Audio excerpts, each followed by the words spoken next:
Well, the ebbs and flows of the game, swings in momentum at crucial points, and a big goal in the early portion of the third, proving the difference in this one. The Sens falling 3-2 to the Sabres on Tuesday night. Yeah, it stings for sure. A lot of good minutes, but it felt like a couple of times we got the lead. I don't know if let up is the word, whatever it is, but a couple of plays I felt like we left out there for chances, and they capitalized. It's tough sometimes. Those teams that are kind of out of playoff picture, they can find ways to get those plays. They get behind you a lot. It seems like they're playing a little bit looser, and felt like we stopped forechecking. I thought our first 17 minutes of the first period, we were forechecking, we're on them, and we weren't establishing that as much. But we had good minutes throughout. It just was kind of inconsistent. I think we had moments where we were dominating and rolling lines over. I think we had a great start, and then we just had a few shifts where we let them get some momentum and get back in it. So. I think if we kept that start going for a full 60, it would have been better for us. We did a lot of good things tonight. Had some moments in the game where I thought we dominated. We got to find a way to score a few more goals, 5-on-5 though.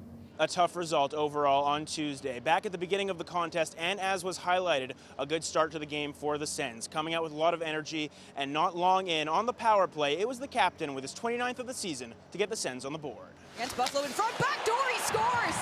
Brady Tkachuk on the power play, and Ottawa opens with a lead. Wow.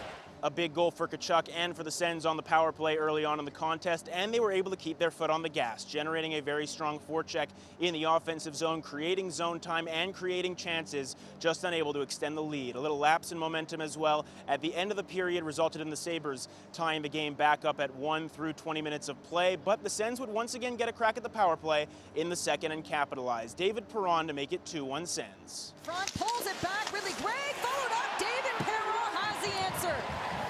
A big goal once again on the power play for the Sens to grab a 2-1 lead, but the ebbs and flows in the game and those swings in momentum once again proving costly for the Sens. The Sabres tying it up with just over 7 minutes to go in the second period, holding a 2-2 deadlock through 40 minutes of play. We had good starts to both those first two periods, and just a couple little mistakes that let them get some momentum, and obviously I know that's a team that's hard to play against when they have good momentum like that.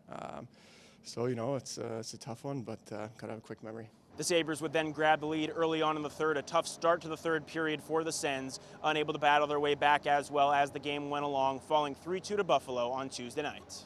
Just one of those nights, I guess, that, usually they say, you get all those chances, eventually they'll go in. Didn't happen tonight, but we'll just have to carry that over into Detroit and learn from it. I think we just were using each other well, in good spots for each other, and just next game it's an opportunity for us to do that again, but capitalize on our chances. Tonight you're frustrated. We needed another goal.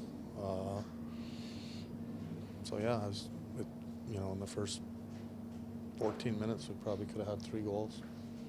So it's frustrating, especially losing at this time of year when it's easy to say. You probably might easily win this game 7 times out of 10, but